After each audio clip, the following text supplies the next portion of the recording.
عليكم، مرحبا يا شباب. سباق الدولي، سباق أندية المنطقة الجنوبية بقيادة البطل العراق أبو عبد الله العبادي، مسؤول سباقات العراق، مسافة 1200 كيلو جو، انطلاقة من سوريا.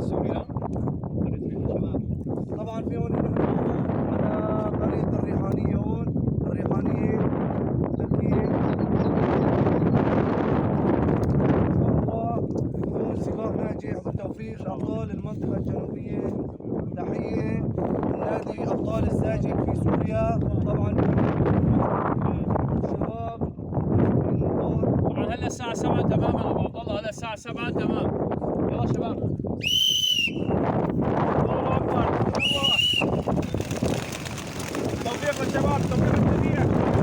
كل حسب محاول بالتوفيق. ما شاء الله. ما شاء الله. ما شاء الله الطيور صارت في قلب تركيا. ما شاء الله. تبارك الله. اتجاه الشمس، اتجاه الشرق. الساعة 7 تمام، صارت الساعة 7 ودقيقة شباب. الساعة 7 ودقيقة.